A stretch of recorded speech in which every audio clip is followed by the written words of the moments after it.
महीने की पहली तारीख मोबाइल पर नोटिफिकेशन आता है, 8,000 क्रेडिट हुए आपके अकाउंट में। ये पॉकेट मनी है। कॉलेज स्टूडेंट के लिए सैलरी जैसी फीलिंग है, लेकिन 15 दिन बाद वही अकाउंट खाली है और अगले 15 दिन दोस्तों से उधार मांगते हुए निकलते हैं। सुनने में ये किसी स्टूडेंट की कहानी लगती है, लेकिन असल में ये भारत के लाखों कॉलेज स्टूडेंट की महीने दर महीने की सच्चाई है। सवाल ये नहीं है कि पॉकेट मनी कम है या ज्यादा है, सवाल ये है कि जो पैसा हाथ में आता है उसके साथ हम क्या करते हैं। स्कूल में हमें फिजिक्स, केमिस्ट्री, हिस्ट्री सब पढ़ाया गया, लेकिन ये नहीं सिखाया गया कि पहली बार अपने हाथ में आया पैसा कैसे मैनेज करें। ये गैप कॉलेज लाइफ में सबसे ज्यादा महंगा पड़ता है। कॉलेज में एक जैसी पॉकेट मनी के साथ शुरुआत करते हैं दो लोग। इस वीडियो में हम दो कॉलेज स्टूडेंट की कहानी देखेंगे। अमन और प्रिया दोनों एक ही कॉलेज में हैं, एक ही जैसी पॉकेट मनी के साथ शुरुआत करते हैं, लेकिन 3 साल बाद उनकी जिंदगी बिल्कुल अलग मोड़ पर होती है। ये कहानी काल्पनिक है, लेकिन इसके पीछे की गलतियां और सीख बिल्कुल असली है। अगर आप कॉलेज में हैं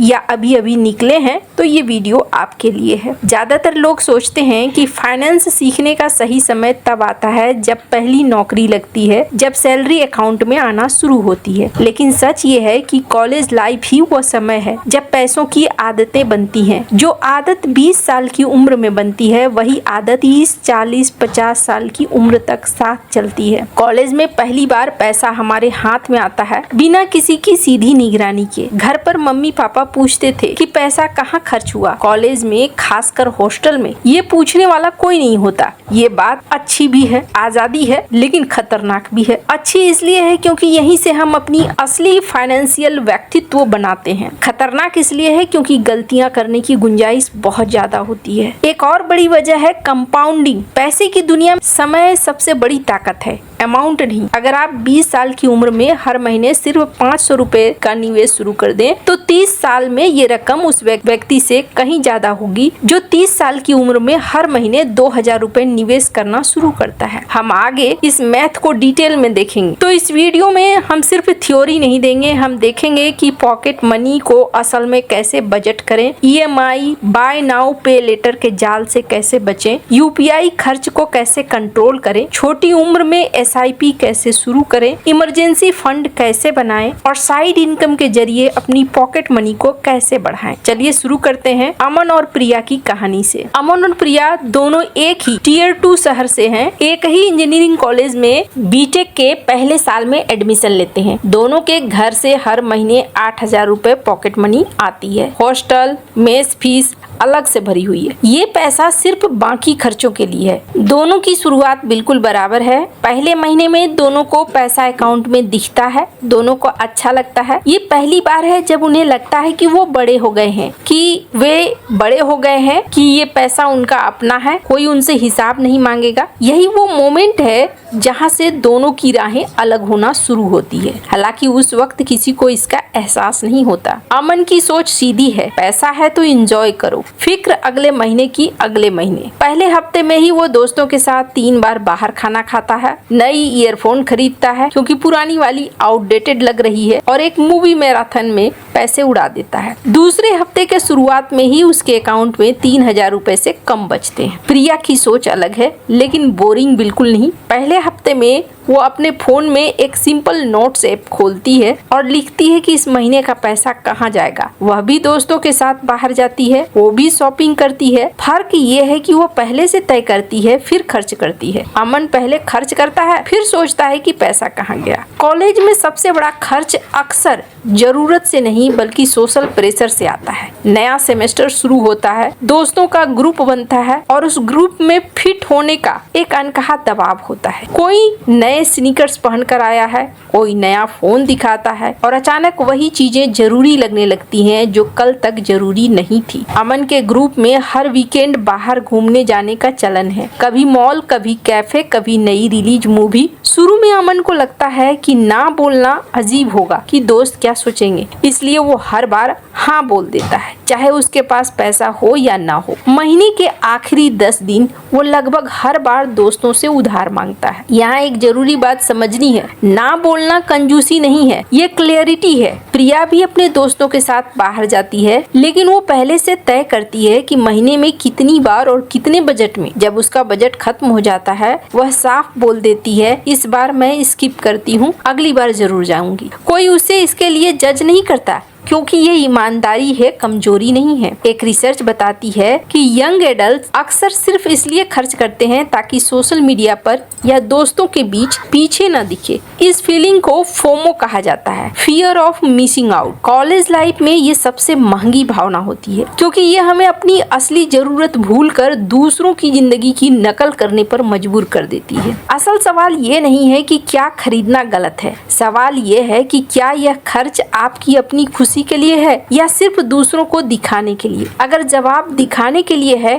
तो ये पैसा बर्बाद ही समझिए, चाहे वो चीज कितनी भी महंगी या ट्रेंडी क्यों ना हो। प्रिया का एक सिंपल रूल है, हर खरीदारी से पहले खुद से एक सवाल पूछती है, क्या मैं ये तब भी खरीदूंगी जब कोई इसे देखने वाला ना हो। ये एक सवाल है कॉलेज लाइफ के आधे इम्पल्सिव खर्चों को रोक देता है। ये कोई कठिन फाइनेंस थ्योरी नहीं है, बस एक आदत है जो कोई भी अपना सकता है। दूसरे सेमेस्टर की शुरुआत में अमन का पुराना फोन खराब हो जाता है। उसे नया फोन चाहिए, लेकिन उसके पास पूरे पैसे नहीं है। तभी उसे एक शॉपिंग ऐप पर ऑफर दिखता है, नो कॉस्ट EMI, सिर्फ 1999 रुपए प्रति महीना। ये सुनने में बहुत आसान लगता है। अमन बिना सोचे समझे EMI ले लेता है। यहाँ समझने वाली बात है, नो कॉस्ट EMI शब्द अक्सर भ्रामक होता है। ज्यादातर मामले में प्रोडक्ट की असली कीमत में पहले से ही प्रोसेसिंग फीस और ब्याज जोड़ दिया जाता है या फिर डिस्काउंट काट लिया जाता है, और जो कैश पेमेंट पर मिलता वो नहीं मिलता है। मतलब नो कॉस्ट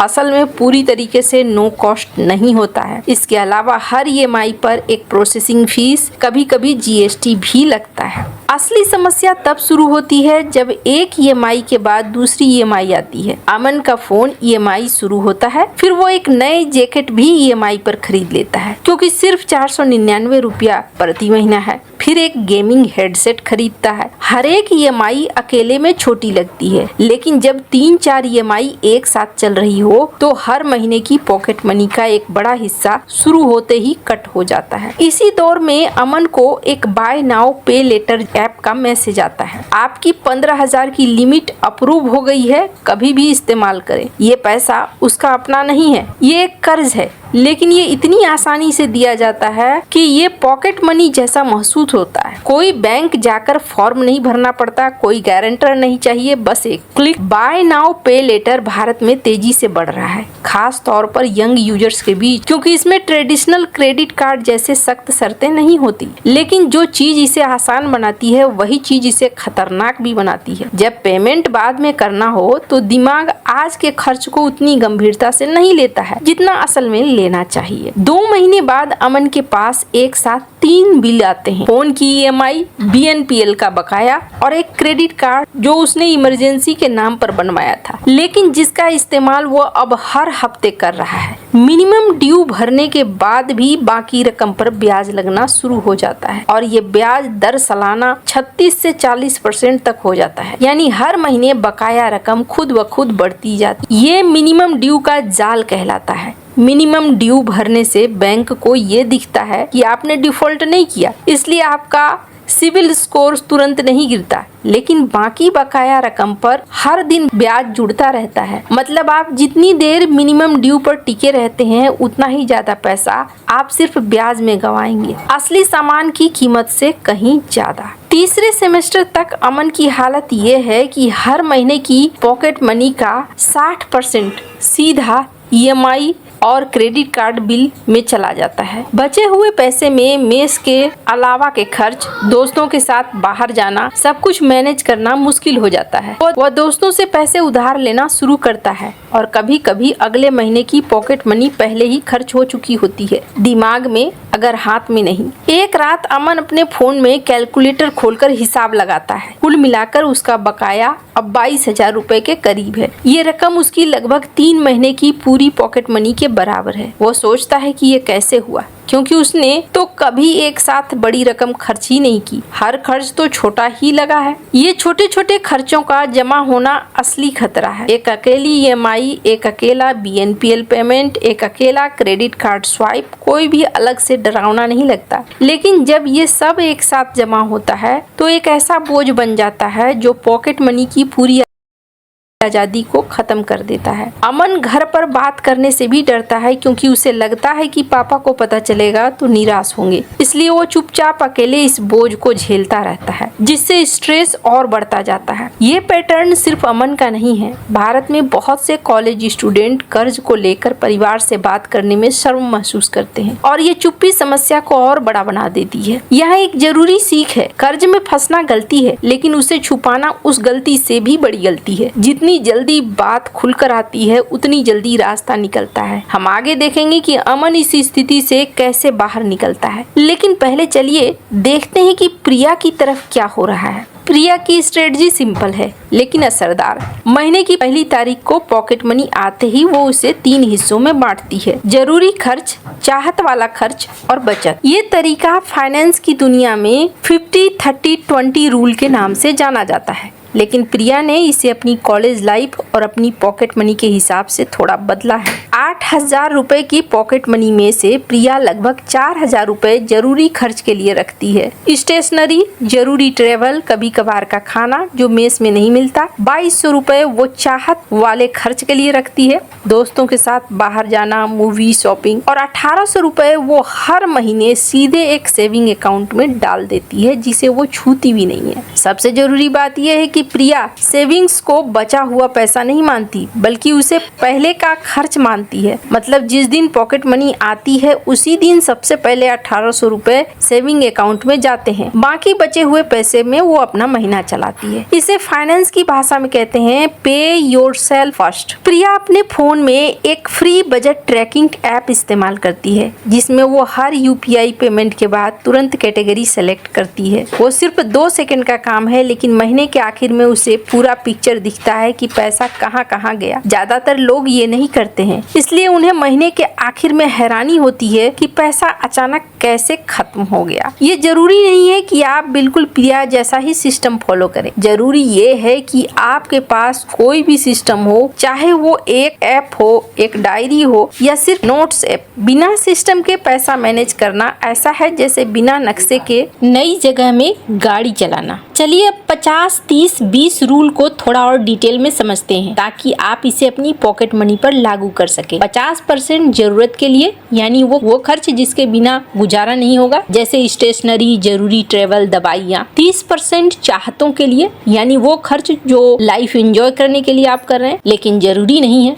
और 20% सेविंग और इन्वेस्टमेंट के लिए। कॉलेज स्टूडेंट के लिए हमेशा यह अनुपात एक जैसा नहीं होगा। अगर आपकी पॉकेट मनी कम है तो हो सकता है जरूरतों का हिस्सा 60 और 70% तक जाए और सेविंग का हिस्सा 10% तक सिमट जाए। ये ठीक है। जरूरी बात परसेंटेज को हूबहू फॉलो करना नहीं है, बल्कि ये आदत बनाना है कि हर महीने कुछ न कुछ हिस्सा सेविंग की ओर जरूर जाए, चाहे वो 5% क्यों ना हो। एक आम गलती है कि लोग सोचते हैं जब ज्यादा पैसा आएगा तब सेविंग्स शुरू करूंगा, लेकिन सच ये है कि जो आदत कम पैसे में नहीं बनती वो ज्यादा पैसे में भी अपने आप नहीं बनती है, क्योंकि जैसे जैसे इनकम बढ़ती है खर्च भी उसी अनुपात में बढ़ जाता है। इसे लाइफ स्टाइल इन्फ्लेशन कहा जाता है और ये कॉलेज के बाद नौकरी में भी उतनी बड़ी समस्या बनती है। इसलिए सेविंग्स की आदत जितनी जल्दी शुरू हो उतना अच्छा है, चाहे रकम जितनी भी मोटी हो या जितनी भी छोटी हो। 500 रुपए महीने की सेविंग भी अगर लगातार 3 साल चले तो एक अच्छी खासी रकम बन जाती है, और इससे भी ज्यादा जरूरी है कि ये एक आदत बन जाती है। अब बात करते हैं इस वीडियो के सबसे जरूरी हिस्से की, कंपाउंडिंग की ताकत। प्रिया हर महीने अपने सेविंग्स में से एक हिस्सा एक इंडेक्स फंड SIP में डालना शुरू करती है। सिर्फ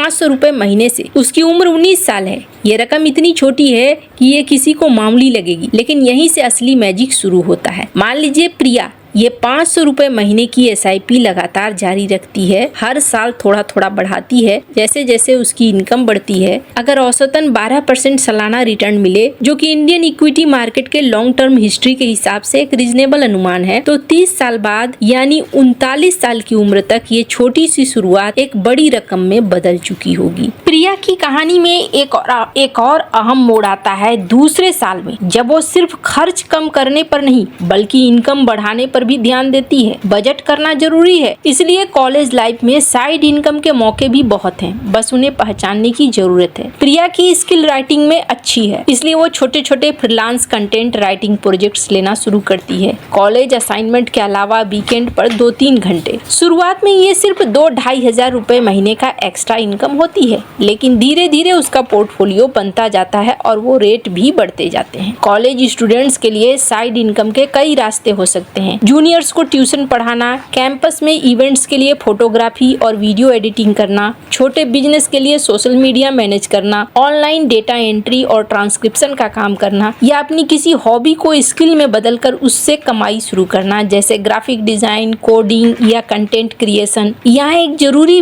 बैलेंस समझना जरूरी है। साइड इनकम अच्छी है, लेकिन पढ़ाई की कीमत पर नहीं। कॉलेज का असली मकसद डिग्री और स्किल्स बनाना है। साइड इनकम एक सप्लीमेंट है, रिप्लेसमेंट नहीं। प्रिया हफ्ते में सिर्फ 5-6 घंटे ही फ्रीलांसिंग को देती है, बाकी समय पढ़ाई और खुद के लिए रखती है। दूसरी तरफ इंटर्नशिप में भी एक शानदार तरीका है। भले ही शुरुआती इंटर्नशिप में स्टाइपेंड कम हो या ना हो, इंटर्नशिप से मिलने वाला एक्सपोजर और रिज्यूमे में जुड़ने वाला अनुभव आगे चलकर बेहतर पेड इंटर्नशिप और प्लेसमेंट के दरवाजे खोलता है। ये भी एक तरह का निवेश है, सिर्फ पैसे का नहीं बल्कि समय और स्किल का निवेश। तीसरे साल तक प्रिया की फ्रीलांस इनकम बढ़कर करीब 5,000 रुपए महीने तक पहुंच जाती है। इस एक्स्ट्रा पैसे का बड़ा हिस्सा वो सीधे अपने SIP में जोड़ देती है। मतलब अब उसकी मंथली इन्वेस्टमेंट 500 से बढ़कर 1500 रुपए हो चुकी थी, बिना अपनी बेसिक पॉकेट मनी को टच किए। एक और चीज है जो कॉलेज लाइफ में ज्यादातर स्टूडेंट को नहीं पता होती है, लेकिन जो आगे चलकर होम लोन, कार लोन, यहाँ तक कि कभी कभी नौकरी के बैकग्राउंड चेक तक में असर डालती है। वो है सिविल स्कोर यानी क्रेडिट स्कोर। ये 3 अंकों की संख्या है, 300 से 900 के बीच में, जो ये बताती है कि आप कर्ज चुकाने में कितने भरोसेमंद हैं। ये स्कोर एक दिन में नहीं बनता है, ये सालों की आदतों से बनता है, और यही वजह है कि इसकी नींव कॉलेज से ही डालना समझदारी है। प्रिया अपने दूसरे साल में एक स्टूडेंट क्रेडिट कार्ड बनवाती है, लेकिन बहुत सोच समझकर। वो इस कार्ड का इस्तेमाल सिर्फ उन्हीं चीजों के लिए करती है जो वैसे भी कैश या UPI से खरीदने वाली होती है, जैसे मंथली मोबाइल रिचार्ज या किताबें। हर महीने बिल आने से पहले ही वो पूरा बकाया एक साथ चुका देती है, मिनिमम ड्यू नहीं, पूरा अमाउंट। इससे उसका क्रेडिट स्कोर धीरे धीरे बनना शुरू होता है, बिना किसी ब्याज के बोझ के। क्रेडिट कार्ड की पूरी लिमिट का 30% से ज्यादा कभी इस्तेमाल न करें, इसे क्रेडिट यूटिलाइजेशन कहते हैं। दूसरा, कभी भी पेमेंट की तारीख मिस न करें, चाहे रकम कितनी भी छोटी क्यों न हो। तीसरा, जल्दी कई कार्ड्स के लिए अप्लाई न करें। हर एप्लीकेशन में एक हार्ड इंक्वायरी होती है जो स्कोर को थोड़ा नीचे कर सकती है। इसके अलावा भी बहुत सारी चीजें हैं, म्यूचुअल फंड और भी कई सारी चीजें हैं, FD वगैरह, लेकिन एक स्टूडेंट के लिए इतना ही काफी है। अगर इससे शुरुआत कर ली जाती है तो समझ लीजिए कि बहुत हद तक एक स्टूडेंट अपने कैरियर के साथ साथ फाइनेंशियल इनकम को बढ़ा सकता है। जब वो बड़ा होगा, बूढ़ा होगा, तब तक उसके पास एक बहुत बड़ी रकम होगी। इसका मतलब ये है कि वो अपनी जिंदगी को बहुत आराम से जी पाएगा। जब उसे रिटायरमेंट की जरूरत होगी, रिटायरमेंट मिलेगी, उसे अच्छी नौकरी के मौके भी मिलेंगे, क्योंकि पास में जब उसका बैकअप प्लान रेडी रहेगा तो उसके लिए कभी कोई दिक्कत नहीं आएगी।